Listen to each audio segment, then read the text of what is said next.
வெறும் பணத்தால் லாட்டரியாலெல்லாம் முன்னுக்கு வந்தவன் காலையில் எந்திரிச்சதுங்கய்யா, energy has to be generated. என்னுடைய மிகப்பெரிய பலம் என்ன தெரியுமாங்கய்யா? 2026 வெற்றியாக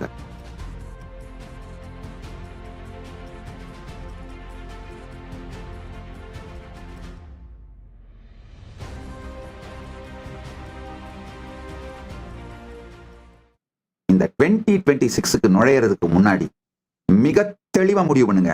I am entering the 2026 as a new person. புதிய மனிதனாக, புதிய நபராக, புதிய உயிராக, புதிய சக்தியாக இந்த 2026 நான் நுழைகின்றேன். உங்களுடைய பலம், தைரியம், ஸ்ரத்தை, உத்வேகம், மோட்டிவேஷன், இன்ஸ்பிரேஷன், அதை டிசிப்ளினா கன்வெர்ட் பண்ற சக்தி, இது எல்லாமே உங்களுடைய சொத்து என்பதை புரிந்து கொள்ளுங்கள். அதான் உங்களுடைய அசட்டு. ஏன் இந்த புது வாழ்க்கைங்கிறது நீங்க எடுக்கிற decision, choice. It doesn't come by chance. அப்படியே சும்மா ஏதோ காத்து வாக்கில் வந்துடும் நினைக்காதீங்க. வெறும் பணத்தால் லாட்டரியாலெல்லாம் முன்னுக்கு வந்தவன் எவனும் கிடையாதுங்கய்யா.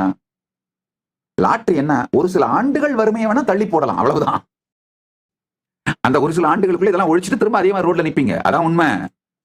நீங்கள் மாறவில்லை என்றால் வெளி சூழ்நிலை எதுவுமே உங்களை மாற்றிவிடாது. அது மட்டும் இல்லாம அந்த சான்ஸ்ல ஃப்ளூக்ல லாட்டரி அடிக்கலாம் எத்தனை பேரு நியூஸ்ல படிக்கிற மாதிரி எங்கேயோ ஒண்ணு, சும்மா அந்த எங்கேயோ ஒன்னா இருக்கிற சான்ஸ்ல அப்படியே உங்க லைஃப் மேல, உங்க தலை மேல எல்லாம் வந்து உட்காருன்னு வெயிட் பண்ணிட்டு இருந்தா எவ்வளவு நாள் வெயிட் பண்ணிட்டு இருப்பீங்க? என்ன என்ன மடத்தனம் இதெல்லாம். உங்கள பல பேர் இந்த சான்ஸுக்காக அப்படியே உட்கார்ந்துட்டு இருக்கிறது. வாழ்க்கையை உருவாக்குபவன் தான் வெற்றி அடைகின்றான். டெலிபரேட்டான டெசிஷன் எடுத்து, உறுதியான முடிவுகள் எடுத்து, டிரான்ஸ்ஃபர்மேஷன் இஸ் a choice முடிவு பண்றவன் அவன் தான் வெற்றி அடைகிறான். Transformation is a choice and organized discipline. அதான் டிரான்ஸ்ஃபர்மேஷன். சாதனை பாவம். மயக்கமா இருக்கோ, தூக்கமா இருக்கோ, எரிச்சலா இருக்கோ, காலையில பிரம்ம முகூர்த்தமான அலாரம் அடிக்கணும். அலாரத்தை நீங்க அடிக்க முடியாத தூரத்துல அலாரம் இருக்கணும். எந்திரிச்சு முகம் கழுவிட்டு தான் அலாரத்தை நிறுத்தவே முடியணும். அந்த மாதிரி செட் பண்ணி வச்சுக்கோங்க. அலாரத்தை லவுடா பாத்ரூம்ல வச்சிருங்க. எந்திரிச்சு முகம் கழுவிட்டு தான் அலாரத்தையே தொட முடியணும். அந்த மாதிரி செட் பண்ணி வச்சுக்கோங்க. எந்திரிச்சாகணும், யோகா பண்ணி ஆகணும். காலையில் எந்திரிச்சதுங்கய்யா, energy has to be generated. அப்படியே ஏதோ அது தானா வரும்னு அப்படியே பெட்ல படுத்துட்டு இருக்கிறது இல்ல.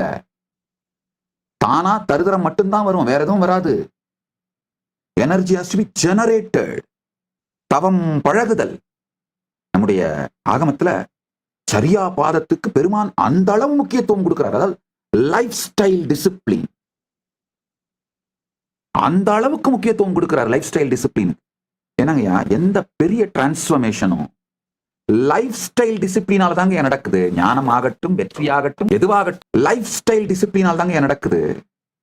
பெருமான் இந்த 4 பாதம் சொல்றாரு, அவரை அடைவதற்கான வழியா சரியை, கிரியை, யோகம், ஞானம்னு. இதுல கான்சியஸ் டிசிப்ளின்டு லைஃப் ஸ்டைல் சரியா பாதத்தை ஒரு வழியாகவே காட்டுகின்றார். என்னை பொறுத்தவரை கிரியாபாதம், யோகபாதம், ஞானபாதம் என்றும் 4 வழியாக செல்பவர்களுக்கும் கூட சரியாபாதம் தவிர்க்க முடியாதது, கட்டாயமானது, அடிப்படை தேவை, கம்பல்சரி, மாற்ற முடியாதது.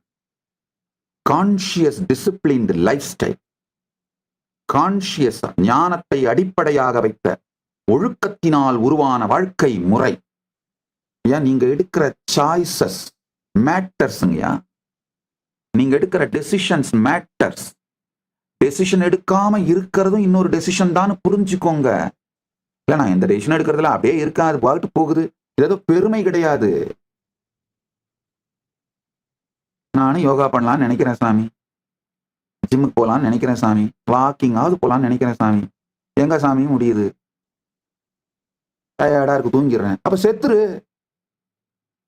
அட்லீஸ்ட் இன்னொரு உடம்பெடுத்து, இன்னொரு பிறப்பெடுத்து ஏதாவது ஒரு முன்னேற்றமாவது வரும். ஸ்டாக்னண்டா இருக்கிறது பூமிக்கு பாரம், சோத்துக்கு பஞ்சம். ஸ்டாக்னண்டான லைஃப், ஸ்டாக்னேட்டட் லைஃப் மரணத்தை விட கொடுமையானது. நீங்க கான்சியஸா எடுக்கிற ஒவ்வொரு முடிவும் வாழ்க்கையின் பலம், சுதந்திரம், பலத்தோடும் சுதந்திரத்தோடும் சக்தியோடும் தெளிவோடும் வெற்றியோடும் வாழுங்கள்யா. அதுதாங்கய்யா சனாதன இந்து தர்மம். மேன்மைகள் சைவ நீதி விளங்குக உலகமெல்லாம் அப்படின்னா என்ன அர்த்தம்?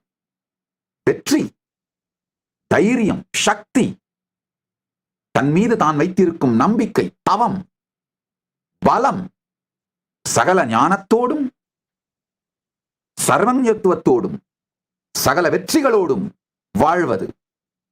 எப்ப பார்த்தாலும் தருதரம் பிடிச்ச மாதிரி வெற்றினா பணம் மட்டும்தான் லூசுத்தனமா பைத்தியம் பிடிச்ச மாதிரி சிந்தனை பண்றதை நிறுத்திட்டு உடல்நிலை, அதுல வெற்றியை, பலமான உடலாக உங்கள் உடலை யோக சரீரமாக மாற்றுங்கள். மனம், உயர்ந்த நிலை மனமாக மாற்றுங்கள். இதையெல்லாம் மாற்ற துவங்குங்கள். பொருளாதார வெற்றி உங்க பின்னாடி ஓடி வருங்கய்யா. என்னுடைய மிகப்பெரிய பலம் என்ன தெரியுமாங்கய்யா? என்லைட்டன்ட் கான்சியஸ் டிசிப்ளின்டு லைஃப்ங்கய்யா. அதான் என்னுடைய பலம். மீதி எல்லாம் தானா பின்னாடி வரும். இன்று உங்கள் புது வாழ்க்கை துவங்குகிறது. ஜனவரி 1ஆம் தேதி வரைக்கும் உங்களை தயார்படுத்திக்கிறது. ஏன்னா அதை தயார்படுத்திக்கிறதுக்கு முதல் ஒரு ஸ்டெப் எடுத்து ஒரு நாள் ஃபெயில் ஆகி ஒரு நாள் திரும்ப வந்து இந்த மாதிரி அதெல்லாம் நடந்தாலும் நீங்க உங்களை கைவிட்டுறாம, பலவீனப்பட்டுறாம, மனசு விட்டுறாம இருக்கிறதுக்கு தயார்படுத்திக்கிறதுக்கு இன்னையிலிருந்து ஆரம்பிங்க. 2026 வெற்றியாக புது வாழ்க்கையாக உங்களுக்கு மலரும். நான் உறுதியளிக்கின்றேன். உங்களுக்கு தொடர்ந்து கண்டினியூஸ் சப்போர்ட்டுக்காக தான் இந்த ஆஸ்க் நித்யானந்தா உருவாக்கி இருக்கீங்க. ஆஸ்க் நித்யானந்தா ஆப்பை டவுன்லோட் பண்ணிட்டு உங்களுக்கு என்ன பிரச்சனைனாலும் சொல்லுகின்ற இந்த சத்தியங்கள்ல என்ன புரியல, என்ன பிரச்சனைனாலும் கேளுங்க. காலையில எந்திரிக்கிறது பிரச்சனையா இருக்கு, என்ன பண்ணலாம் கேளுங்க. உங்களுடைய லைஃப் ஸ்டைலுக்கு ஏற்ற மாதிரி, உங்களுடைய சூழ்நிலைக்கு ஏற்ற மாதிரி, உங்களுடைய இருப்பிற்கு ஏற்ற மாதிரி தீர்வுகளை கொடுக்கும். எந்த துறையில் எடுத்தால் அந்த துறையிலே அதற்கான சாஸ்திர பிரமாணம், ஆப்த பிரமாணம், ஆத்ம பிரமாணம் மற்றும் அதை மற்றவர்களுக்கு கொடுத்து அது செயல்பட்டு இதனால் வந்த அனுபவம், அனுபூதி, அறிவு, இதை அனைத்தையும் தொகுத்து பகுத்துதான் இந்த ஆஸ்க் நித்யானந்தா ஏஐ மூலமா உங்களுக்கு கொடுத்திருக்கேன். உங்கள் எல்லா பிரச்சனைகளுக்கும் தீர்வுகளை பெற பகவான் நித்யானந்தரை கேளுங்கள். Ask Nithyananda AI.